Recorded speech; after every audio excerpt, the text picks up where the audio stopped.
Hi guys, what's up. कैसे हैं आप सब। तो हम अपनी क्लास 11th एनसीईआरटी कवर कर रहे हैं। यहाँ पे चैप्टर 7 चल रहा था। So this is the second part of the chapter 7। Okay, so I'm Varman Jain covering this course. So we are here.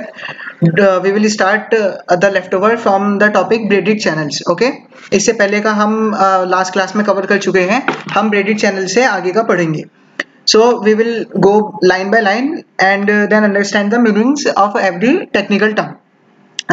Okay, let's start. Braided channels. When rivers carry coastal material, there can be selective deposition of the coastal material causing formation of the central bar. जब river coastal material अपने साथ carry करती है तो जो भारी material जो होता है, जो भारी बोल्डर होता है, वो एक बार की तरह वो फॉर्म हो जाता है। जब वो अपना डिपोजिशन करती है रिवर, तो पहले जो बड़े बड़े पत्थर होते हैं और बड़े बड़े बोल्डर्स होते हैं वो उनको छोड़ती है। ठीक है, अब वो इतने बड़े होते हैं कि वो कभी कभार रिवर का फ्लो ही डाइवर्ट कर देते हैं, which diverts the flow towards the banks and this flow increases lateral erosion on the banks. और जैसे ये फ्लो जो डाइवर्ट होता है वो बैंक की तरफ जाता है तो वो लेटरल इरोजन करता है बैंक का, मतलब जो दोनों साइड से, जैसे रिवर बह रही है तो उसके दोनों साइड का जो एरिया है उसको वहां पे वो इरोड करता है। एज द वैली वाइडेंस, जिसकी वजह से वैली वाइडेंस होगी, the water column is reduced and more material get deposited at islands and lateral bars developing a number of separate channels of the water flow. जैसे ही more and more lateral erosion होगा दोनों तरफ bars पे, तो जो vertical area है, जो कॉलम है, वो इंक्रीज होता चला जाएगा, जिसकी वजह से वहां पे और ज्यादा मटेरियल डिपॉजिट होते चले जाएंगे। Deposition and lateral erosion of the banks are essential for the formation of the braided channels, or alternatively when discharge is less and load is more in the valley, channel bars and islands of the sand, gravels, pebbles developed on the floor। इसी की वजह से जब deposition bore होता है और loading ज्यादा होती है, when और डिस्चार्ज जो है वो कम होता है, उसकी वजह से चैनल बार्स और island of sand, gravel, pebbles ये सारे डेवलप हो जाते हैं फ्लोर पे। These thread like streams of the water rejoin and subdivided reportedly to give a typical braided channel। तो जिसकी वजह से ये टिपिकल ब्रेडेड चैनल आपको दिया जाता है और फॉर्म होता है एक वैली और ग्राउंड वैली में। ओके, सो अब हम ग्राउंड वाटर पढ़ते हैं। हम फिर इसका पढ़ेंगे कि आप इरोजेशन एंड डिपोजिशन कैसे कैसे होता है ग्राउंड वाटर में। Okay, so this ground water, okay 1 minute, या ground water. Here, the interest is not on the groundwater as a resources. Our focus is on the work of the groundwater in the erosion of the land masses and evolution of the landform। हम जो है groundwater एक proper technical term से नहीं पढ़ेंगे। हम groundwater की वजह से जो erosion और evolution होता है landform में, हम proper उस पे focus करेंगे। The surface water percolates well when the rocks are permeable। जो surface water है वो percolates होती हैं, वो अंदर की तरफ जल्दी जाते हैं जब rocks जो होती हैं वो permeable होती है, rocks के अंदर पानी आने की जगह होती है। thinly bedded मतलब thinly bedded होती है, वो इतना मोटा, उसका थिक, इतना मोटा जो बेस नहीं होता उनका, वो बेस जो होता है वो बहुत ज्यादा थिन होता है and highly jointed and cracked. After vertically going down to the some depth the water under the ground flows horizontally through the bedding planes. ठीक है, जो वाटर अंदर चला जाता है वो हॉरिजॉन्टली फ्लो होता है through the bedding planes, joints through the material themselves, और उन मटेरियल्स में। It is this downward and the horizontal movement of the water which causes the rocks to erode. इसी की वजह से जो वाटर वहां पे प्रिकोलेट होता रहता है धीरे धीरे, तो वो रॉक पे को हिट करता है, जिसकी वजह से रॉक वहां से इरोड होती है। Physical and the mechanical removing of the material by moving ground water is insignificant in developing landforms. ठीक है, ये बहुत इनसिग्निफिकेंट होता है डेवलपिंग लैंडफॉर्म्स में। That is why the result of the water of the work of the ground water can not be seen in all the types of the rocks. ठीक है, जिसकी ही वजह से हम सारे रॉक्स में इसका जो रिजल्ट होता है वो नहीं देख सकते, but in rocks like limestone और डोलमाइट्स, लेकिन कुछ रॉक्स में जो उसकी रिच होती हैं, जैसे कैल्शियम कार्बोनेट में कौन सी टाइप के ऑफ रॉक, जैसे लाइमस्टोन और डोलमाइट्स, उसमें हम ये ग्राउंड वाटर का इफेक्ट जो है बहुत अच्छे से देख सकते हैं। Through the chemical process of solution and precipitation deposition develops varieties of landforms. These two processes of solution and precipitation are active in limestone or dolmites, occurring either exclusively or interbedded with other rocks। ठीक है, ये जो दो process होते हैं ये mostly इस काम आते हैं, और ये एक्सक्लूसिवली भी होते हैं, इंटरबेडेड विद अदर रॉक्स होते हैं। एनी लाइमस्टोन और डोलोमाइटिक reason showing typical landforms produced by the action of the groundwater through the process of solution and deposition, it's called karst topography. तो उसकी वजह से जो इफेक्टेड बोल्डर जो बाद में बच के आता है उसे हम कास्ट टोपोग्राफी बोलते हैं। After the typical topography developed in limestone rocks of karst region in the Balkans adjacent to the Adriatic sea. Okay, ये नाम कैसे दिया गया है, जो लाइमस्टोन रॉक्स हैं कास्ट रीजन में in the Balkans adjacent to the Adriatic sea, जो कि एड्रियाटिक सी के बाजू में है। The karst topography is also characterised by erosional and depositional landform. Karst topography भी कैरेक्टराइज होती है इरोजनल और डिपोजिशनल लैंडफॉर्म में।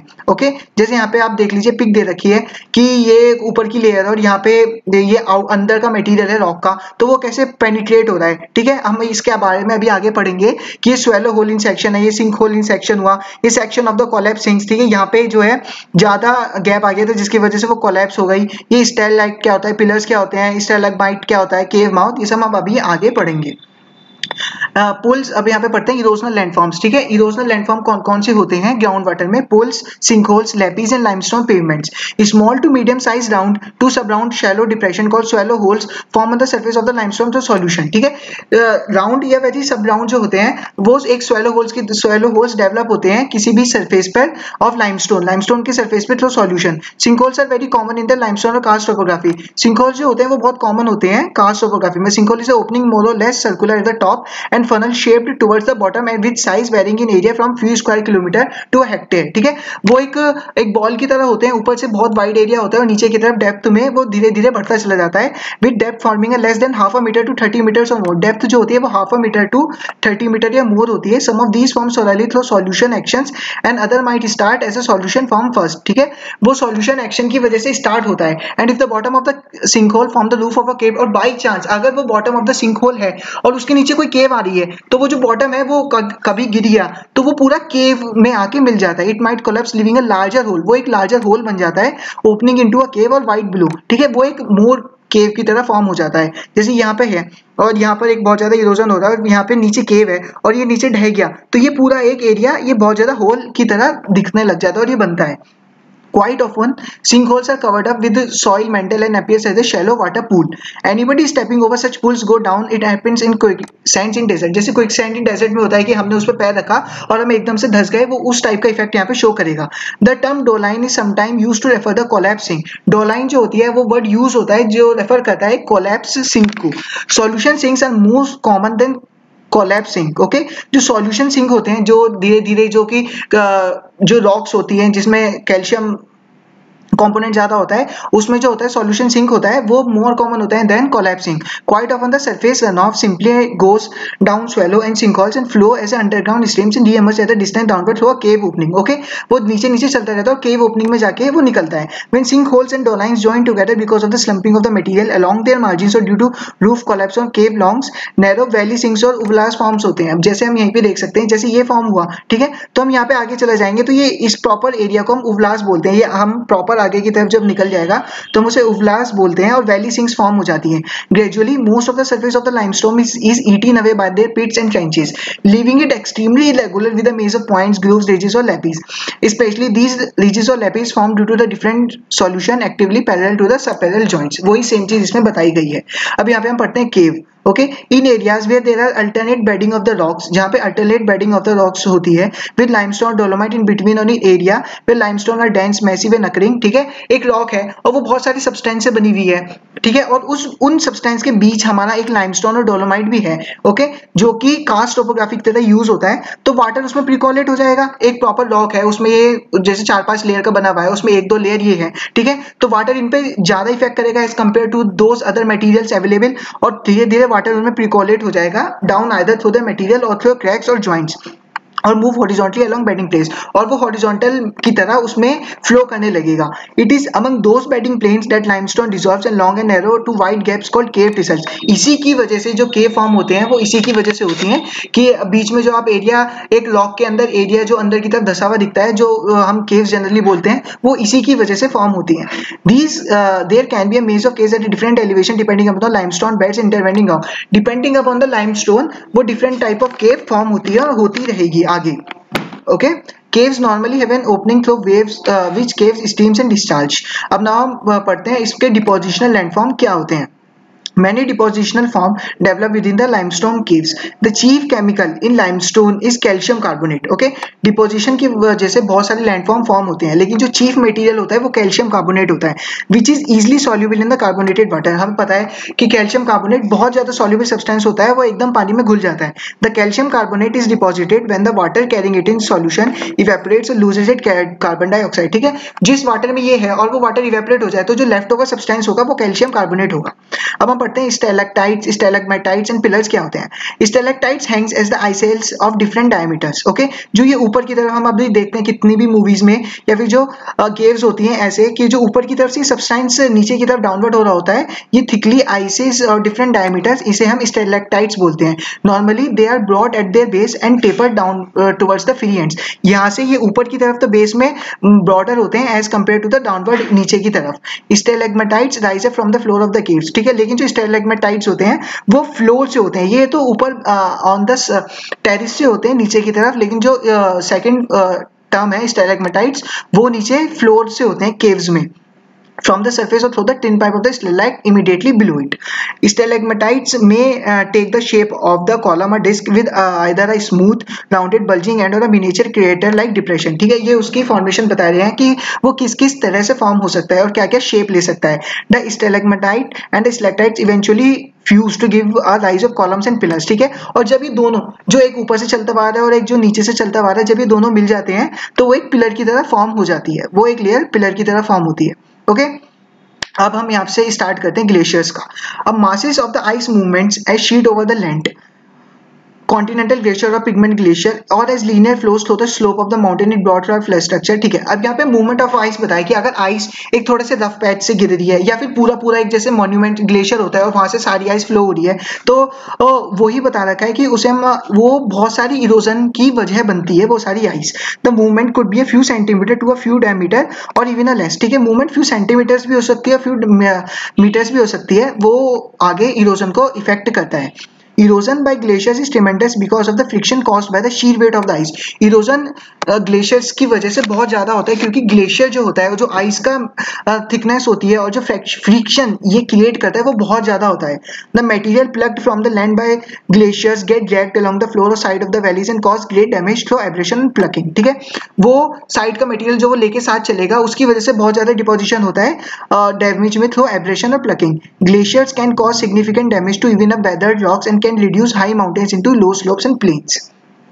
As glacier continues to move, debris get removed and divides get lowered and eventually the slope is reduced to such an extent that glacier will stop moving, leaving only a mass of low hills and vast outwash plains along with other depositional features. इतना ज्यादा erosion होगा कि धीरे धीरे वो सारी जो glaciers है वो सारा मेल्ट होकर नीचे आ जाएगा और हमें सिर्फ एक वहां पे रॉक दिखेगी या लो हिल दिखेगी इन एंड में। अब जो इरोजनल लैंडफॉर्म होते हैं कि अब हम देखेंगे कि ग्लेशियर्स की वजह से कौन कौन से लैंडफॉर्म फॉर्म होते हैं। सबसे पहले सर्क। Cirques are the most common of the landform in the glaciated mountains. ये जो होते हैं ये most common landform होते हैं। The cirques quite often are found at the head of the glacier valley. ये जो होते हैं ये head पे बनते हैं। अभी हम आपको फिगर से समझाएंगे कि सर्क होता क्या है। ये सर्क जो होते हैं यहाँ पे head पे बनते हैं।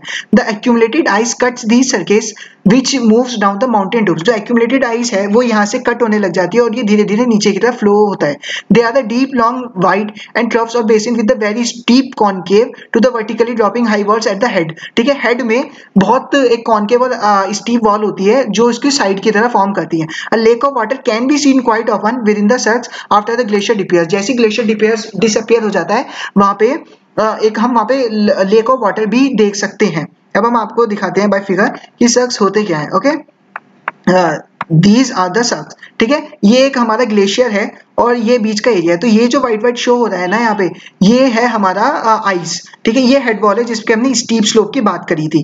ठीक है, ये ग्लेशिएटेड आइस होती है। जैसे आप ओरिजिनल अगर हम कभी माउंटेन्स पर जाते हैं आइस स्लोप्स पे देखते हैं तो ये जो एरिया होता है यहाँ पे हमारे हेड वॉल्स हैं ये सारी वर्टिकल, और ये जो एरिया होता है ना ये ग्लेशियर का सर्क बुलाया जाता है। अब सर्क जो होता है ये हम फ्रेंच में बोलते हैं लेकिन इसके डिफरेंट नेम भी होते हैं, जैसे corrie in Scotland and CWM in Wales, इसके 2-3 नेम्स और होते हैं। ओके, तो ये सर्क होता है। There can be 2 or more cirques one leading into another down, दो से ज्यादा सर्क भी एक साथ हो सकते हैं। ठीक है, ये हम सर्क समझ गए कि सर्क्स क्या होते हैं। अब हम सेकंड पढ़ते हैं horns and serrated ridges. Horns form through headword erosion of the सर्क्यू walls. Horns जो होते हैं वो सर्क्यू वॉल्स का हेडवर्ड इरोजन होता है, ठीक है। ये सर्क्यू है, ठीक है। यहाँ के अगर आप जैसे चारों तरफ से होता है, एक माउंटेन है, उसकी चारों तरफ से वो सर्क्यू हो रहा है, तो जो एंड में बचेगा ना वो हेड बचेगा, तो हेडवर्ड अंटिल दे सर्क्यूज मीट। जबकि चारों सर्क्यू मीट नहीं हो जाते तो वो एक हॉर्न फॉर्म कर लेते हैं। The divide between cirque side walls और head walls get narrower because of the progressive erosion. और उसी की वजह से जैसी एक डिवाइड्स बिटवीन सर्क्यू साइड, एक सर्क्यू का साइड है और हेड वॉल का एक और साइड है, वो जैसे ही बार बार इरोड होता चला जाएगा तो वो एक आर्टरीज को फॉर्म करता है। ये हम आपको वापस फिगर से समझाते हैं कि एक आर्टरीज क्या होती है। ये आर्टरीज होती हैं, जैसे ये हमारा यहाँ पे सर्क है, एक वन साइड सर्क हुआ, एक यहाँ पे टू साइड सर्क हुआ, एक थ्री साइड हुआ और एक बैक साइड हुआ, ठीक है। जब ये चारों तरफ से इरोड होने लग जाता है तो ये हेड फॉर्म होता है, तो इसे हम हॉर्न बोलते हैं, ठीक है। और लेकिन अगर हम दो सर्क को देखें, ये वाला सर्क है और ये वाला सर्क है, तो ये जो बीच में ये वाली जो लेयर हो रही होती है ना, ये जो यहाँ पे आपको लेयर दिख रही है, इसको हम आर्टरीज बोलते हैं। तो जब दो से ज्यादा सर्क्स होता है तो वो एक हॉर्न फॉर्म करता है, और जब दो सर्क्स होते हैं तो वो एक आर्टरीज फॉर्म करती है, ठीक है। जैसे आप ये देख सकते हैं आर्टरीज है, यहाँ पे पिरामिडल पीक जो होता है वो हॉर्न ही होता है, यहाँ पे एक आर्टरीज है जो दो से ज्यादा सर्क को मिलके बनती है, ओके। सो हम यहाँ पे भी देख सकते हैं कि यहाँ पे ये रहा हॉर्न और ये रहा आर्टरीज। तो आर्टरीज ये रहा, यहाँ पे दो सर्क होते हैं, दो उनसे मिलते हैं तो आर्टरीज फॉर्म होती है, हॉर्न दो से ज्यादा सर्क्स को मिलके फॉर्म होती है। अब हम थर्ड पॉइंट पढ़ते हैं, ग्लेशियल वैली थ्रू।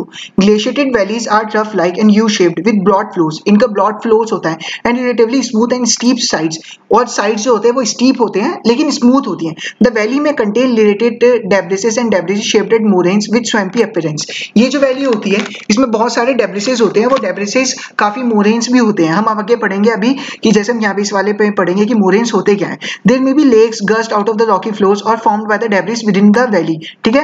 वैली के अंदर ही जो लेक्स फॉर्म हो जाते हैं because of the rocky debris move out from there. They can be hanging valleys at an elevation on both side of the main glacier valley. हम hanging valleys भी देखते हैं, वो क्या होती है। ये हैंगिंग वैलीज ये होती है कि यहाँ का जो एरिया है वो इरोड हो चुका है और यहाँ पे जो है ग्लेशियर के बदले बहुत ज्यादा वैली फॉर्म हो गई है पानी की, तो वो यहाँ से ऐसे नीचे की तरफ फ्लो होती रहती है, तो इसे हम हैंगिंग वैलीज भी बोलते हैं। The faces of the divides और disperse of such hanging valleys opening into the main glacier valley, ठीक है। हम देख रहे हैं कि एक फेस तो यहाँ पे मेन ग्लेशियर वैली में ओपन हो रहा है इसका, और एक ऊपर ग्लेशियर में ही ओपन हो रहा है। Very deep glacial flow filled with seas water and making up shorelines are fjords, ठीक है। ये जो ग्लेशियर वेरिड होती है इसको हम फ्लॉड्स भी बोलते हैं। जैसे हम अब यहाँ पे देखते हैं, हम आपको दिखाते हैं कि ग्लेशियर वैली एक फॉर्म क्या होती है। देखिए ये एक यू शेप्ड वैली है, ये ऐसे फॉर्म हो गई है, और ये जो यहाँ से धीरे धीरे मेन चैनल में मिलेगा इसे हम हैंगिंग वैलीज बोलते हैं, ठीक है। ये जो मेन ग्लेशियर वैली फॉर्म हो गई है और ये यहाँ पे साइड से हैंगिंग वैली आ रही है। अब हम सेकंड टर्म पढ़ते हैं, depositional landform. The unassociated escorts and the fine debris deposit by the melted glacier are called glacial tills, ठीक है। जो ग्लेशियल टेल्स होते हैं, जैसे ग्लेशियर धीरे धीरे फ्लो हो रहा है तो वो अपने साथ बहुत सारे जो है बोल्डर्स और रॉक्स को लेके चलता है, ठीक है। लेकिन वो स्ट्रेटिफाइड नहीं होते कि वो एक तरीके से पैटर्न में चल रहे हैं, वो कुछ भी कहीं से भी उठाता है। Most of the rock fragments in tills are angular to sub angular in form, ये angular to sub angular form में होते हैं। Streams form by the melting ice at the bottom sides और lower end of the glacier. Some amount of the rock debris is small enough to be carried by such melt water. Stream is washed down and deposit, ठीक है। कुछ जो कि उसकी capacity में होता है, जो ग्लेशिएटेड वाटर अपने साथ कैरी कर सकता है, वो नीचे डिपॉजिट कर देता है। Such glacial fluvial deposit are called outwash deposit, ठीक है। तो यहाँ पे उनको outwash deposit बोला जाता है। यहाँ पे outwash प्लेन है तो यहीं पे outwash deposit होता है, जो वो ग्लेशियर से निकल के वो डिपॉजिट कर देता है उसको। अब हम पढ़ते हैं मोरेन्स क्या होता है। Okay, this is the another technical terms we are going to study moraines. They are long ridges of the deposit of the glacial till. ये आपको थोड़ा इमेजिन करना पड़ेगा कि सबसे आप देखिए कि पहले लॉन्ग रीजेस ऑफ डिपॉजिट्स हैं। एक ग्लेशियर है उसके अंदर बहुत सारे रीजेस हैं। आप रीजेस मानते हैं कि एक प्लेटफॉर्म टाइप होता है कि एक एकदम से बीच में कोई अपर सरफेस आ गया है, अपर स्ट्रक्चर आ गया। Terminal moraines are the long ridges of the debris deposit at the end of the glacier.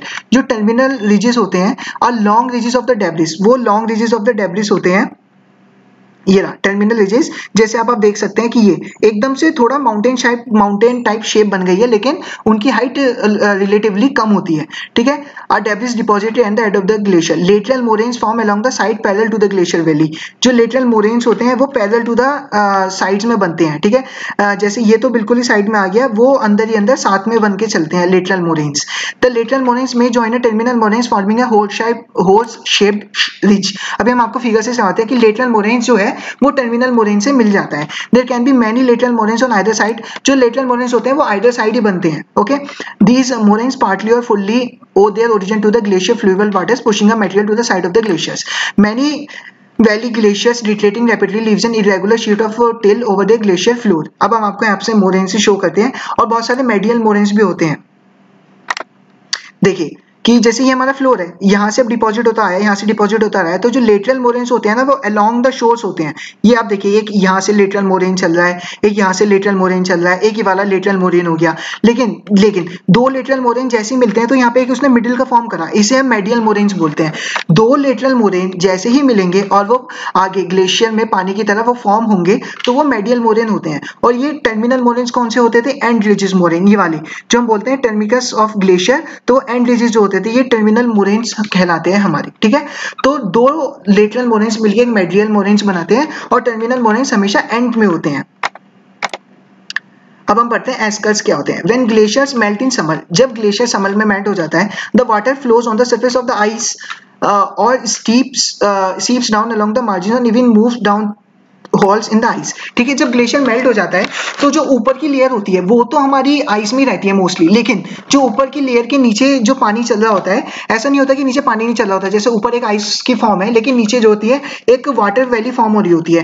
These water accumulates beneath the glacier मतलब ग्लेशियर के नीचे, and flow like a stream, और वो stream की तरह फ्लो करते हैं in the channel beneath the ice के नीचे वो एक फ्लो की स्ट्रीम की तरह फ्लो करते हैं। Such stream flow over the ground with ice forming its bank. ठीक है, वो ऊपर की तरफ भी आते हैं, but not on the ground, but ice forming its bank. Very coarser material like boulders or the block along with some minor fraction of the rock debris carried into the stream settle in the valley of the ice beneath the glacier. ठीक है, जैसे ही वो हमारा नीचे जो water flow हो रहा है वो अपने साथ बहुत सारे बोल्डर्स और पत्थर लेके फ्लो करेगा, और वो पत्थर जो है धीरे धीरे नीचे आइस की फॉर्म में नीचे जो है वो कलेक्ट करता चला जाएगा। और जैसे ही ऊपर की आइस मेल्ट होगी और वो नीचे ग्लेशियर की तरफ फैलने लगेगी, तो जैसे ही हमारा ऊपर का कवर खत्म हो गया तो हम देखेंगे कि वो जो डिपॉजिटेड रॉक्स था वो हमें दिखेगा, और उसको हम एस्कर्स बोलते हैं।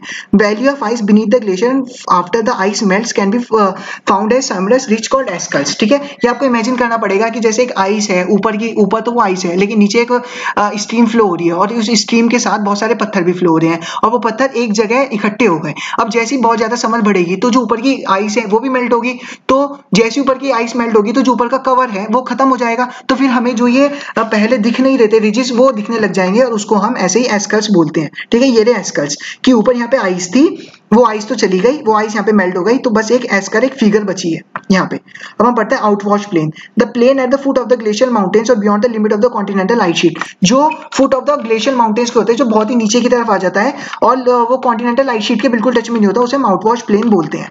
अब हम एक और टर्म पढ़ते हैं, ड्रमलिन्स क्या होते हैं। ओके, ये हम आपको फिगर्स में शो करते हैं। ड्रमलिन्स ये होता है कि drumlins are smooth and oval shaped ridge like features. Smooth होते हैं, आप इससे फीचर्स देख लीजिए क्या क्या होते हैं। स्मूथ होता है एक वो, second Oval shaped rich like features होता है, composed mainly of glacial till, जो ग्लेशियर का एक्यूमुलेटेड सब्सटेंस है जो अंदर के अंदर वैली की तरफ फ्लोर हुआ है उसके बना हुआ है, with some masses of gravel and sand. इनसे the long axis of the drumlin are parallel to the direction of the ice movement. जो लॉन्ग एक्स होता है ड्रमलिन का, जैसे ये वाला लॉन्ग एक्स होता है, ये parallel to the ice movement होता है कि इसी डायरेक्शन में आइस ने मूव करना है। They may measure up to 1 kilometre in length और 30 मीटर और सो इन हाइट। ये 1 किलोमीटर लेंथ में भी हो सकते हैं और 30 और सो इन हाइट हो सकते हैं। मतलब आप इमेजिन कर सकते हैं कि ये कितने बड़े होते हैं। One end of the drumlins facing the glacier called the stoss. जो एंड ग्लेशियर को फेस कर रहा होता है उसे हम स्टॉस बोलते हैं। End is blunter and steeper, वो ब्लंटर होता है और स्टीपर होता है then the other end. Other end को हम टेल बोलते हैं। ये जो एंड होता है ये ग्लेशियर को फेस कर रहा होता है और इस तरफ जो होता है वो ग्लेशियर फ्लो कर रहा होता है, इस तरफ फ्लो कर रहा होता है, तो उसको हम फिर ये वाली जो उसका आउटवर्ड प्लेन होता है उसकी तरफ से शो करते हैं। जब मैं आपको अभी हम फिगर में शो करते हैं, ये रहा, this is direction of the ice flow. ये हमारा एक ड्रमलिन है, यहाँ पे ब्लंट एंड है, इसका स्टीपर एंड है, ये टेपर्ड एंड है। ठीक है, ये स्लोपी एंड है इसका। तो जो डायरेक्शन होता है वो उसका उसी तरफ होता है कि जिस तरफ उसका स्लोपी एंड होता है। Okay, the stoss end gets blumped up due to pushing by moving ice. Dumplings get an indication of direction of the glaciated mountains. अब हम पढ़ते हैं waves and current. coastal processes are the most dynamic and the most destructive. So don't you think it is important to know about the coastal processes and forms? Coastal processes जो होते हैं वो भी बहुत डायनामिक होते हैं और हमें उनके बारे में पढ़ना पड़ेगा. Some of the changes along the coast take place very fast. जो changes होते हैं हम देखते हैं कि किसी सीजन में एक कोस्ट के आजू बाजू जो चीजें थी वो चेंज हो गई हैं as compare to the other changes. तो वही बता रहे हैं वो क्या होता है. At the one place there can be erosion in one season and deposition in other. Most of the changes along the coast are accompanied by waves. Most जो होते हैं वो वेव से होते हैं. When waves break the water is thrown with great force on to the shore. जैसी waves break होती है वाटर जो है वो शोर पे बहुत तेज से आके गिरता है. And simultaneously there is a greater churning of the sediments on the sea bottom. जो सी के बॉटम होते हैं वहां पे चर्निंग ऑफ द सेडिमेंट होते हैं, मतलब जो सेडिमेंट फ्लो कर रहे होते हैं वहां पे राउंड एंड राउंड कि वो नीचे वाली जो सेडिमेंट्स है उनके साथ मिक्सअप हो रहे होते हैं. Constant impact of the breaking waves drastically affect the coast. Storm waves and tsunami waves can cause far-reaching changes in the short period of time than normal breaking. As wave environment changes, the intensity of the forces of the breaking waves change. ठीक है, अब हम पढ़ते हैं other than the actions of the waves. Other than the actions of the wave, the coastal landforms depend upon the किसके ऊपर the configuration of the land and sea. ठीक है, waves के अलावा भी बहुत सारी चीजों के ऊपर डिपेंड होता है जो कोस्ट के आसपास चेंजेस होते हैं, जैसे configuration of land and sea. Land and sea का configuration क्या है, whether the coast is advancing seaward or retreating landward, कि वो seaward की तरफ coast advance हो रहा है या फिर land की तरफ retreat हो रहा है. Assuming sea level to be constant, two types of coast are considered to explain the concept of evolution of the coastal landform. First, हमारे इस पैटर्न को समझाने के लिए दो तरीके से हमने इसको डिवाइड करा गया है. First high rocky coast, second low smooth gentle sloping sediment coast. तो हम सबसे पहले ध्यान देते हैं कि हाई रॉकी कोस्ट क्या होती है. Along the high rocky coast the river appears to have been drowned with high irregular coast line. ठीक है, अब खुद सोचिए कि हाई रॉकी कोस्ट इस लाइक का कि बहुत बड़ा पहाड़ है और उसके जस्ट बाजू में हमारा ओशन है. तो the coast line appears highly intended with extensive waters into the land. ठीक है, जो उसकी कोस्ट लाइन होगी वो जो बहुत ही नीचे डाउन में है वो बहुत ज्यादा इंटेंडेड होगी, ब्रेक होगी. The hill slides drop of sharply onto the water. जो हिल जो है वो धीरे धीरे वाटर में एक तरीके से आपको लगेगा कि सबमर्ज्ड हो रही है. Shores do not show any depositional landform initially. जो शोर्स होते हैं, ठीक है, वो दोनों वाटर और जो हिल है वो मिली हुई है तो वो ऐसे डिपोजिशनल लैंडफॉर्म इनिशियली शो नहीं करते. इरोजन फीचर डोमिनेट करता है वहां पे. Along high rocky coast, waves breaks with great forces against the land, shaping the hill slides into cliffs. With constant pounding by the waves, the cliffs recede, leaving a wave-cut platform into a sea cliff. ठीक है, अब ये बता रहे हैं कि एक vertical rock होती है, उसे हम सी क्लिफ बोलते हैं. तो जैसे ही वेव्स जो होते हैं उस पर इफेक्ट करती हैं तो वहां से जो बहुत ज्यादा इरोजन एंड डिपोजिशनल फीचर होता है. The material which falls of. ठीक है, कि एक ओशंस है, जो सी है वो एक रॉक पे बार बार पुश कर रहा है, उसको अपनी वेव्स उसके ऊपर इफेक्ट डाल रही है तो वो धीरे धीरे मटेरियल वहां से कटेगा और वो सी में ही गिरेगा. गिर के remove from the sea floor, gradually break into the smaller fragments and roll to roundness while give deposit into all shore. ठीक है, तो वो जो बड़े बड़े पत्थर पहाड़ से गिर के नीचे गिरेंगे वो धीरे धीरे ब्रेक होते चले जाएंगे और जैसे ब्रेक होंगे वो शोर लाइन की तरफ इकट्ठे होते चले जाएंगे. After a considerable period of the cliff development and retreat when coast line turn somewhat smooth. ठीक है, थोड़े टाइम बाद जो होगा कोस्ट लाइन स्मूथ फॉर्म की तरफ आपको दिखेगा क्योंकि बहुत ज्यादा ब्रेकरेज हो चुकी होगी. With the addition of the some more material to the deposit in the offshore, और उसकी वजह से ऑफशोर में बहुत सारा डिपोजिशन हो चुका होगा. As the erosion along the coast take place, a good supply material became available to the long shore. ठीक है, लॉन्ग शोर के लिए गुड सप्लाई मटेरियल अवेलेबल हो जाती है. ठीक है, बार्स आर सबमर्ज्ड, और बहुत सारे ना ये टेक्निकल टर्म्स फॉर्म करती है. जैसे हम बताते हैं bars are submerged features when bars show up above water, they are called barrier bars. ठीक है, बार्स जो होते हैं वो एक रिजिड होती हैं, वो सबमर्ज हो जाती है लेकिन जैसे पानी हटता है वो ऊपर की तरफ शो होती हैं. Barrier bars which get keyed up to the headland of the bay is called spit. और बैरियर बार जब वो हेडलैंड ऑफ द बे में आ जाती है वो स्पिट बन जाती है और ऐसी स्पिट जो है वो लैगून में ट्रांसफॉर्म हो जाता है. ठीक है, we going to show you on this figure. सबसे पहले आप ये देखिए कि यहाँ पे की वैली है. ठीक है, ये हिल है जो आप बोल रहे थे और यहाँ पे उसने इफेक्ट करा तो ये बहुत इफेक्ट करने के बाद ये ऐसे केव्स, ये सी क्लिफ बन गया. ठीक है, और ये क्लिफ में बार बार ये पानी यहाँ पे आता रहेगा तो यहाँ पे केव भी फॉर्म होंगे अंदर. ये सी क्लिफ है और सिर्फ ये ब्रेकरेज होने के बाद एक सिर्फ ये सी स्टिफ बचेगा. जैसा हम यहाँ पे आपको शो करते हैं यही चीज. ठीक है, यही है इसमें शो होने वाला. अब हम पढ़ते हैं लो सेडिमेंट्री कॉस्ट क्या होती है. Along low sedimentary coast the river appears to extend their length by building coastal plains and deltas. The coastline appears smooth with occasional incursion of the water in the form of lagoons and tidal creeks. The land slopes gently into the water. Marshy and swampy may abound along the coast. Depositional feature dominates. When waves break over a gently sloping sedimentary coast, the bottom sediments get churned and move rapidly building bars barriers and stoop, यही सारी चीज वो भी बनाता है, ठीक है। अब हम मेजली यहाँ पे आ जाते हैं क्लिफ्स टेरेसेस, वो इरोजनल उसके लैंडफॉर्म क्या होते हैं, क्लिफ्स टेरेसेस केव्स और स्टैक्स वो क्या क्या फॉर्म करता है। Wave cut cliffs and terraces are the two form usually found when erosion is the dominant shore process, ठीक है, ये दो डोमिनेंट होते हैं।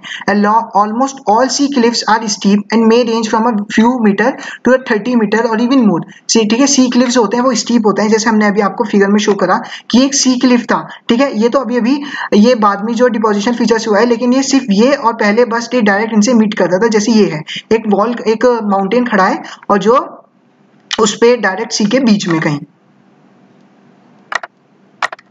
अब almost all sea cliffs are steep and may range from a few meter to 30 meter or even more. At the foot of the such cliff there may be a flat or gently sloping platform covered by the rock debris derived from the sea cliff behind. Such platform occurring at the elevation above the average weight height of waves called wave cut terraces, ठीक है। ये जो हमने आपको figure show करी है ये wave cut terraces बोला जाता है कि वेव ने अपने इफेक्ट से एक टेरेसेस को कट कर दिया और जिसकी वजह से ये जो एरिया है पूरा ये अंदर सी में चला गया और जो इरोड हो के, ठीक है, और यही धीरे धीरे कट करके स्मॉल पीसेस में डेवलप हो जाता है। The lashing of the waves against the base of the cliffs and the rock debris that get smashed against the cliffs along with lasting waves create hollows, ठीक है, इसी की वजह से सी केव्स बनती हैं।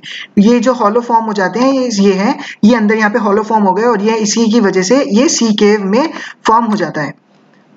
The roof of the cave collapse and the sea cliffs recede further inland, जैसे अगर roof of the cave collapse हो जाती है वो sea cliff अंदर की तरफ आ जाता है। Retreat of the cliff may leave some remnants of the rock standing isolated, ठीक है, isolated एक rock हो जाती है जिसे हम sea stack बोलते हैं। बस एक stack बचेगा ये वाला कि सारा cave खत्म हो गया, यहाँ पे सब कुछ खत्म हो गया, ठीक है, बस एक stack बचा है ये वाला, एक सिंगल माउंटेन जो कि यहाँ पे विदाउट एनी सपोर्ट खड़ा है। Like all other features, sea stacks are also temporary. Eventually, coastal hills and cliff will disappear. ठीक है, अभी हम पढ़ेंगे डिपोजिशनल लैंडफॉर्म, ये हम अपने नेक्स्ट क्लास में कवर करेंगे क्योंकि इस हमने पूरे चैप्टर को 3 क्लासेस में डिवाइड करा है, तो हम ये वाली क्लास बस यहाँ तक ये कवर करते हैं। हम नेक्स्ट क्लास में पढ़ेंगे डिपोजिशनल लैंडफॉर्म क्या होते हैं, बीचेस, डन्स, बेन, बेरियस, स्पिट्स, एंड यहाँ पे मोस्टली 2 पेजेस का ये चैप्टर और बचा है। ओके, तो हम जो इसका डिपोजिशनल लैंडफॉर्म है ग्लेशियर्स के बाद का, ये हम अपनी नेक्स्ट क्लास में कवर करेंगे। Thank you for watching. Do like and share. Okay.